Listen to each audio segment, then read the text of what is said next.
screen right now to start the presentation I have for you today. Hopefully it's working. All right, so I hope everything is okay with everyone, and it's a pleasure to be here and speak to you all. I'm Dania Musallam, as Osama has introduced. I work at the German Pavilion as well as the Middle East Solar Industry Association. So we basically focus on solar and anything that has to do with it when it comes to marketing as well as communication within the industry. So it's about me. Let's start this webinar. I think everyone here is ready to start. So I want you to take a look at the webinar outline. So we are going to be discussing how to choose the best job for you, and before jumping into job hunting, what should you do, and then how to find a job in the Middle East or maybe Dubai, recruitment process and interview preparation, as well as follow-up after interviews. And then I'll tell you later what take a break is. But for now, prepare yourself for many screenshots if you want, because this is very beneficial when it comes to you if you're looking for a job. I looked at many different let's say suggestions and questions before I started, and this is inspired all by it, this presentation. So I hope you get all your answers. All right, for the first slide for today, do you know this meme? I hope you do. When jobs want you to have 10 years of work experience before the age of 22. And yes, I think most of us here are engineers, and I know this struggle. I've been through it, but I hope that by the end of this webinar, you're going to have a better view on how to move forward after graduation. All right, so this is where we start. How to choose the best job for you. So let's keep it simple. Just choose what you like or what you're good at. And when I was in university, I knew that I liked a couple of things. So number one, as Osama said, I was studying civil engineering. And throughout engineering, you have different, let's say, branches. So you can go into structural engineering, geotechnical engineering. You can go to environmental engineering, water and wastewater, as well as transportation engineering. So I hated many things, but I also loved other things. So I loved transportation and I loved energy and sustainability. So that's where it comes under the environmental sector, and this is where I narrowed down my options. So it's really good to know what you like and what you want to do in order to choose the best job for you. You're the one who chooses what you want. No one's going to come and tell you, yes, this is what works for you. Just look for something that you want to do, because definitely if you want to wake up every day to go to work, you have to like your work. All right, last thing, women and men can work in any field. So I saw a comment by someone before starting this webinar, and I think it was a woman. She was in electrical engineering, and I want to tell her that even though there's a stereotype that engineering is only for men, definitely wrong. Go for it. Even if you're the only woman in it ever, just do it and prove yourself. So definitely all jobs are for everyone. All right, next. Before you go for job hunting, what's the checklist? All right, number one, CV. So your CV is the first thing any employer would see. And I know that you only graduated from the university, but you also have to highlight simple things you did while you were at the university. So number one would be volunteering. So if you volunteer, just keep that as a work experience. You did something. And then if you participated in different clubs on campus, so for example, if you have a student government association within the university, you can be a part of it. Or if you worked with them, you can also say that I worked with those people. For example, write about your senior design project. So this is your final project before you graduate. So it's a very important aspect of your whole journey. This is what summarizes all the 4 or 5 years you spend. So make sure that you also highlight about that. Also show how active you are. So if you went to an MUN conference and you participated in it, also put it there. And remember, this is the first thing they see when they open your CV. This is the first thing they see about you before meeting you. All right, next, cover letter. You have to have at least a template, but also customize it. So today I'm giving you only the tips and tricks from my own experience. It's not from an HR experience. So this is where you will have a different view. So this is my own experience giving you some advices. So yes, your cover letter should be customized for every single job you apply for. So it's very important to have that in mind. And then your LinkedIn profile is your second CV right now. So if you want to be accepted by anyone, they will open your CV. They will open your second CV. It will be your LinkedIn profile. You have to be active. You have to post. You have to be in the industry at least. And this is how it should a little bit look like. So if you are, let's say, Keith, you have to mention what you are interested in. Pick a catchy headline. So this is very important. So if you're seeking opportunities in solar engineering, so just say solar, narrow down as much as possible. Use a very professional photo, no need for selfies, of course. And yeah, use it more often. And then you have, time to find a job. So I'm going to say this is going to be different for every individual. So some people start right away after graduation and find a job. Others start after 3 months and 6 and even more. So be prepared that this phase could take a while, and it's okay. Everyone goes through it. And then the last and most important bit, automatic rejection emails. So I got used to it when I started receiving them after a while, but in the beginning it feels like you're depressed. And sometimes you don't even get a response. So when you get those emails, you have to keep in mind that maybe they didn't even see your CV, or they found a candidate and they sent everyone else a rejection email and hoping for you to find something else. So don't ever think that they see you not fitting, but they could have found another person or anything else. So it's not you. It could be there are other forces, external forces applied to this situation. So don't be depressed. Next, so this is where you have to definitely screenshot a lot. How to find a job. We'll go to platforms first. So this is what is usually used right now, especially after COVID hit. So everyone's using LinkedIn and many other profiles. So let's start with LinkedIn. Connect with professionals and try to engage, comment, be active. It's very important if you see also an opportunity to apply for it, but also don't just comment saying interested. It will not take you anywhere. Just go. The next step is to find the job on the website or somewhere and apply for it. And also maybe contact the person that posted that job. You will have it on LinkedIn as well. And follow recruiters. They post a lot of jobs as well. And then in the Middle East or GCC, they use Bait. It's very, very important as well. You have a profile on it as well, Gulf Talent and many others. So use them and use them more often, and you will be exposed a little bit more, at least to recruiters and more employers.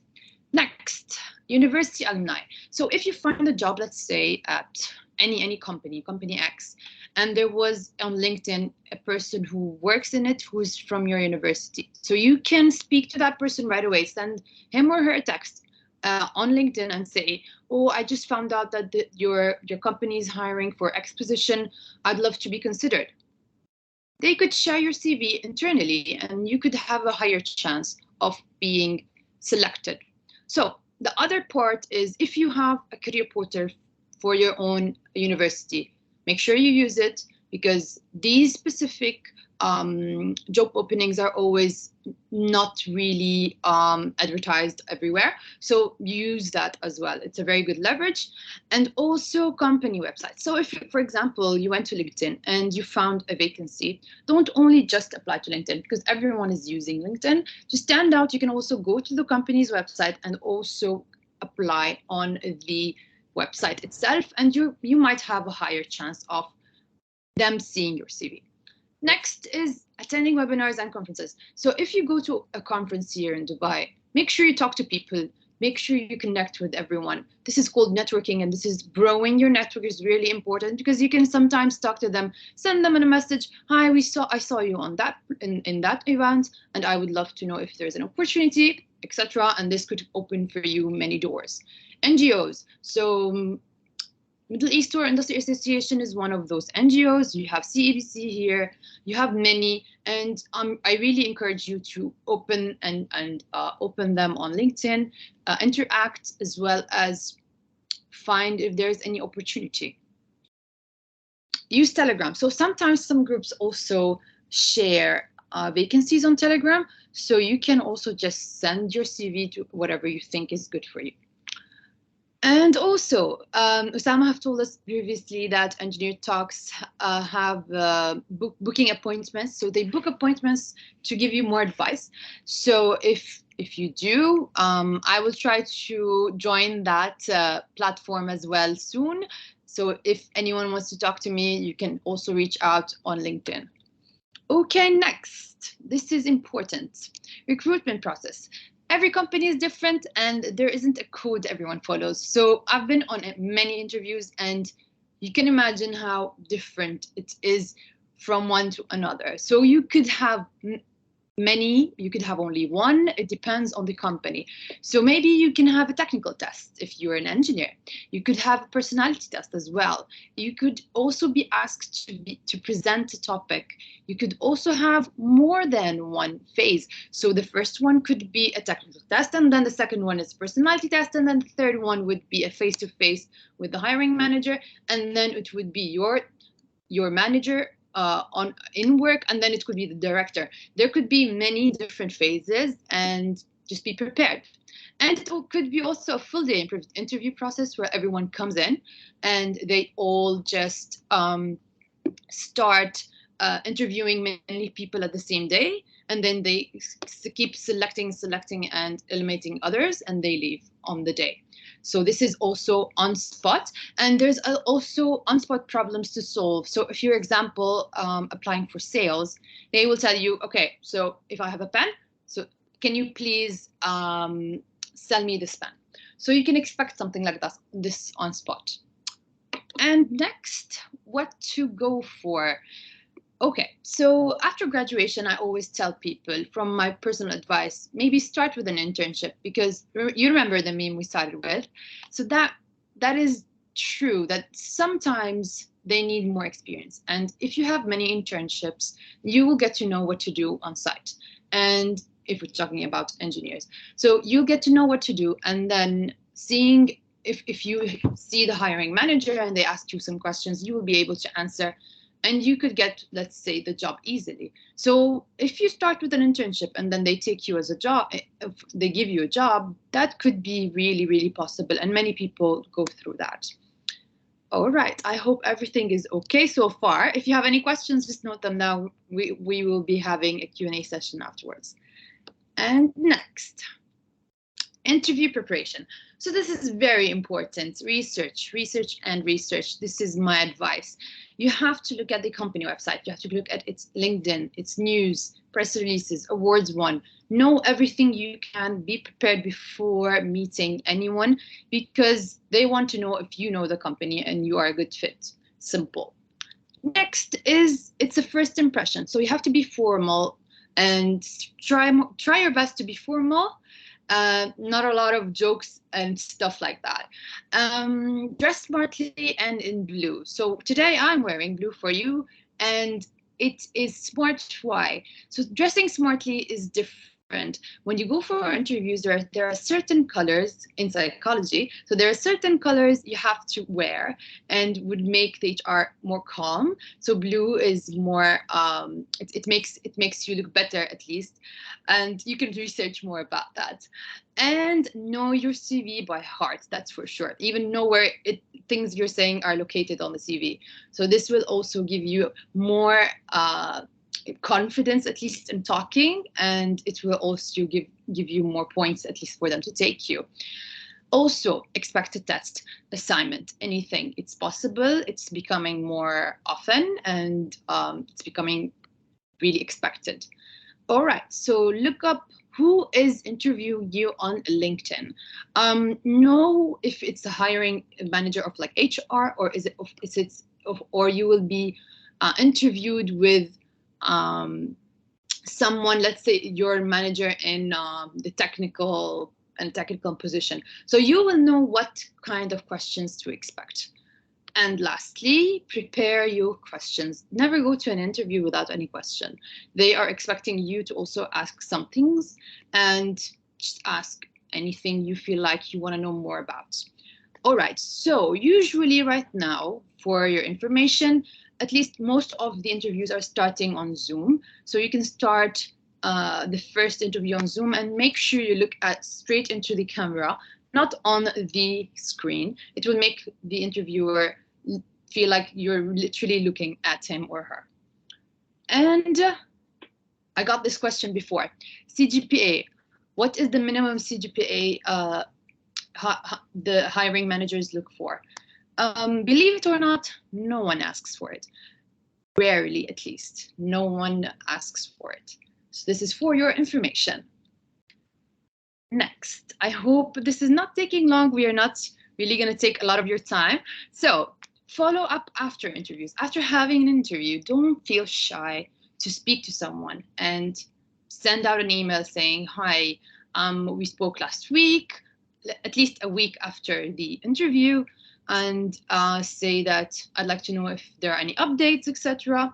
And never feel shy. If you were rejected, also never feel shy to ask for feedback, like, why am I rejected? It's normal, and it's a learning experience so that you can become better in the next interview.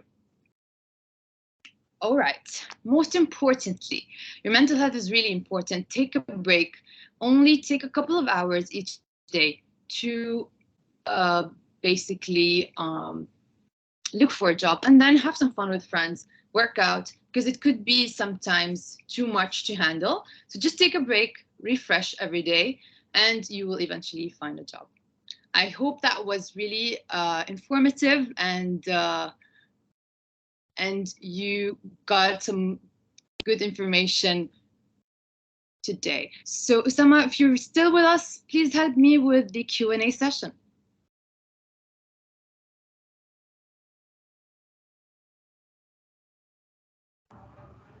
Usama?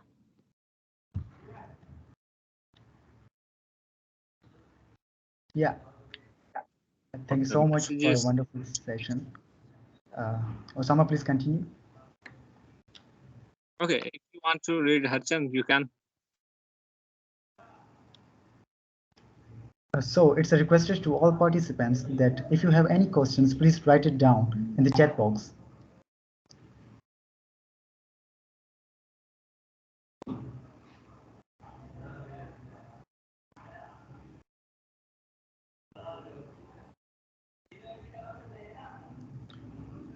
Yeah, ma'am. So it was a wonderful session, and we are very thankful to Ms. Dani, our guest speaker, and our all participants. As we know that it is a webinar for all of you guys who are joining right now, and I'm again request you all that if you have any question, you can write it down in chat box or raise your hand just.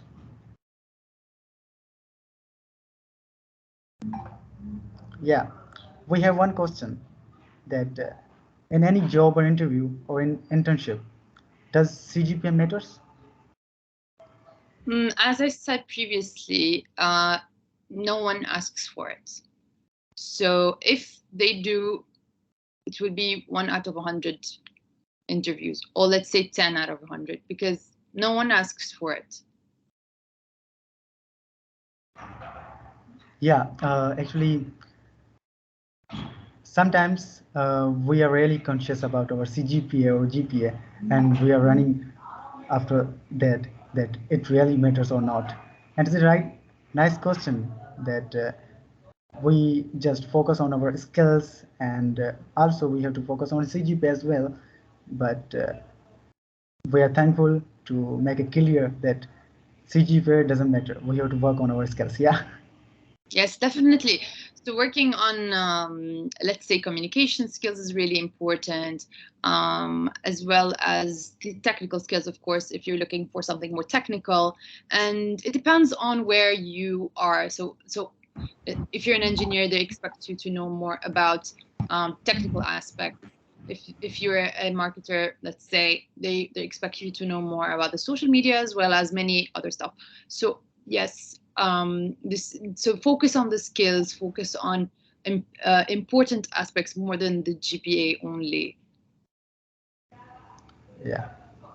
So we have another question from our audience that what is a better option or stage for a career, a job or enterprise or a startup? Okay, so in this case, it depends on you. If you like to start with a startup or a big company, it's in the end of the day, I can tell you what you like. You know what you like, and I cannot give you more than that. It's what works best for you and where you see yourself, and that's it. That's all you need. You have to see yourself in the job. If you don't, just leave it and find something else that works for you. So that means we have to work for us and we have to find our own wish and we have to think Exactly. actually from out of the box that what really like to do. So there are some.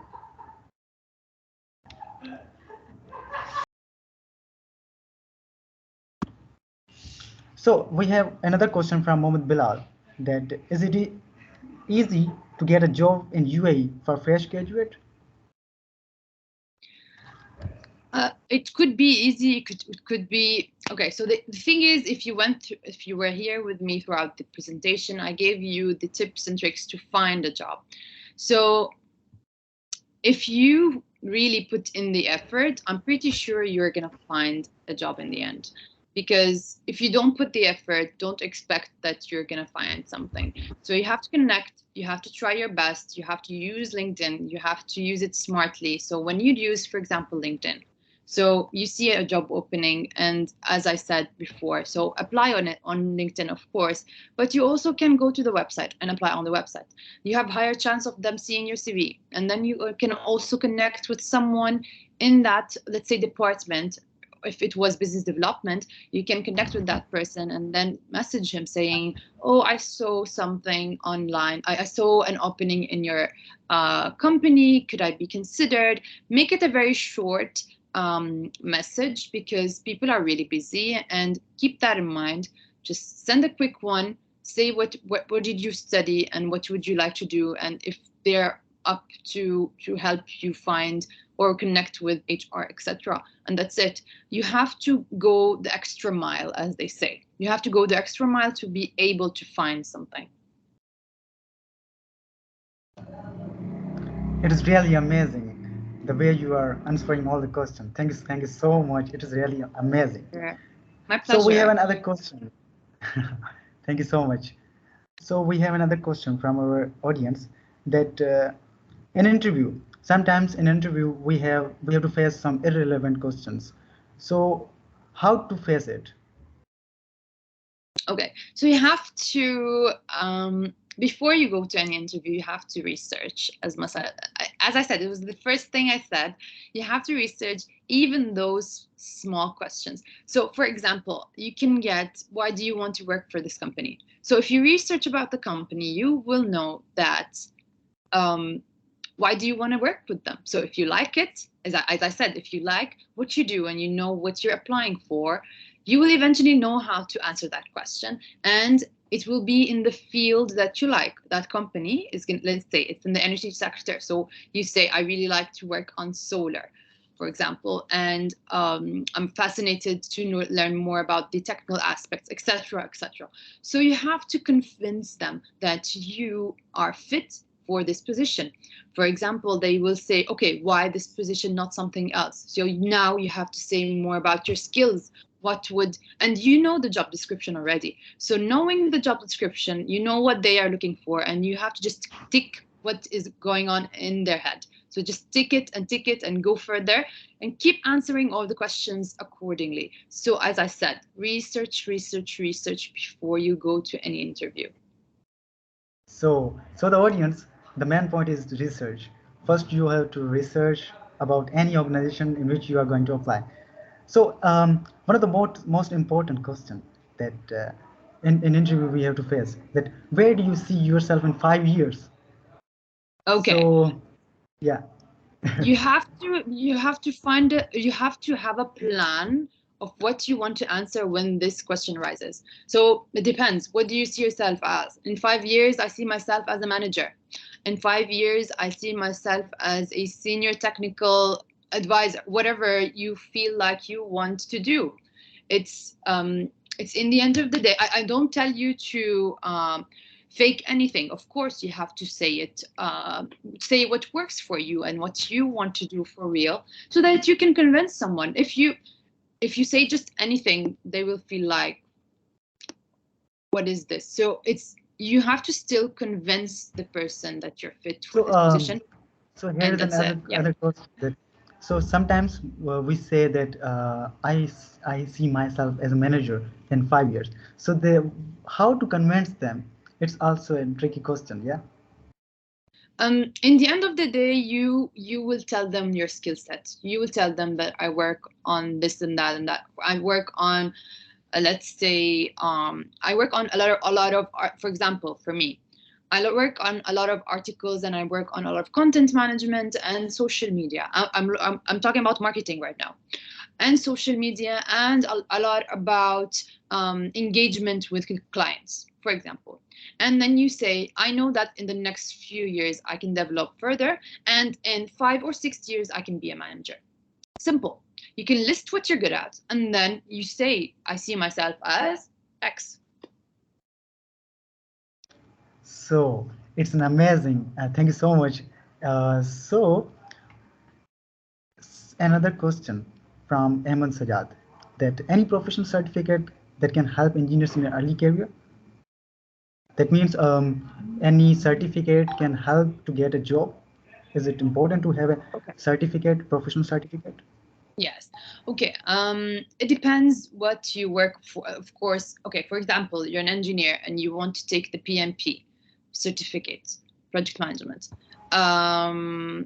Project management professional, if I'm not mistaken, PMP. So you would ask people in the industry, for example, is it good to take it after 1 year? Is it good to take it after 2 years or 5 years? You also have to keep in mind that when you want to take a certificate, you want to have, let's say, 2 or 3 working years of working experience. After those years, you will be able to say, okay, I'm interested in X and I want to do that particular certificate. For example, in marketing, I have let's say I have a bachelor's in marketing. And then I worked on social media, influencers, content management, many things. And then I said, no, I like digital marketing. And then I go for the certificate for digital marketing. So sometimes I would say, wait, don't go for a certificate right away after graduation. Just look at what you're working on, see if it works for you, if you like it or not, and then take the step to take a certificate. Oh my God, that's amazing. So a lot of people lack in terms of confidence during interview. So any other test that we have to do before going to interview? What's your suggestions? My only suggestion is go to as many interviews as you can, and then you will be confident, because it's normal. It's very, very normal, actually. And usually, if you're just very nervous, it stays in the beginning, but not throughout the whole interview. So also the HR knows all about this. They know that it's the first time they see you, and you're a fresh graduate as well, so you're on entry level, and they would expect you to be nervous. So it's normal, and I would say it just fades away after practice. So practice makes perfect. So the practice makes perfect. Amazing. So being a mechanical engineering or a mechanical engineer or any other engineer. So what's the important area that we have to focus for our undergraduate journey? Any other skills or your suggestions for our skills to improve for our, Sorry, we can say, question job again, market? beginning? Any other? Uh, for engineering, let's suppose for mechanical engineering, what are the important areas that we have to focus during our undergraduate journey? Okay, so as an engineer, okay, I'm pretty sure you will be very good at the technical bit, right? Also focus on speaking and communication. So also with that, do a lot of, let's say, extra work. So when we are in engineering, we really are in a bubble where it's all about the, let's say, the technical part and the calculations and all those information. But then there is outside, when you finish your 4 years, you see that no, they expect from you at work to be able to deal with clients and speak to them and write emails, as simple as that. So when was the first time you wrote an email, and how professional are you? How are you very professional in writing some letters, and etc. So there are some simple things you have to look for and be good at, out of that bubble of calculations and physics and all that. So yeah, got it. So that means we have to focus on our technical expertise as well. One of the Technical. main questions, yeah, Yeah. yeah, thank you so much. So one of the most important question arises right now in my mind is that during our internship, or we can say whenever we are applying for our postgraduate or any internship, so they ask for letter of recommendation. So what is that actually, and how to deal with that? As simple as your professor in the university. So before you graduate, I'm sure you, for example, you have an instructor for your senior design project, which is called, I don't know, senior design or capstone or whatever, the final project you graduate with. So that one, you just speak to that professor and say, can I please have a letter of recommendation? And it's very standard. They just give it to you. As simple as that. Yeah, thank you. So, what do you think if we do our masters in supply chain from UAE? Any follow-ups? As I said before, always see what works best for you. Look for what you like. So apparently you like supply management and supply chain, and I think there's a lot of potential in that field, and it would be really good to start with that. So, but is it? Did he say masters? Was it a master's degree? Sorry? I think, was it a master's degree? He wanted to go for masters? Yeah. Yeah. Yeah, we have, Okay. I want to.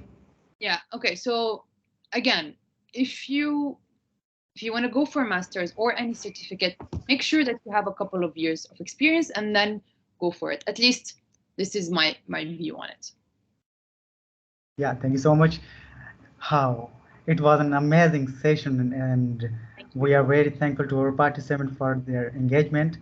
So, a few words from you, Miss Dania Musallam. You want to say something? Yes, I do. So I really hope this was a very informative session. I tried my best to help as much as possible. If you want me to speak to me, just add me on LinkedIn and feel free to send me any message at any time, and I will make sure I get back. I hope this was beneficial at some point, at least a little bit or a Yeah, lot. it was an amazing. And Yeah, I wish you all the best. Thank you so much for having me, Engineer Talks. I really wish you the best. we are very thankful, and we are very thankful to you to be a part of our team and our guest speaker in this webinar. And we are also thankful to our participants for their amazing participation and so much questions. And don't forget to fill the feedback form we have just shared in the chat box. So All right. it Thank was you. an end, and if you have any query, you can ask as well. And so that's end. Thank you so much.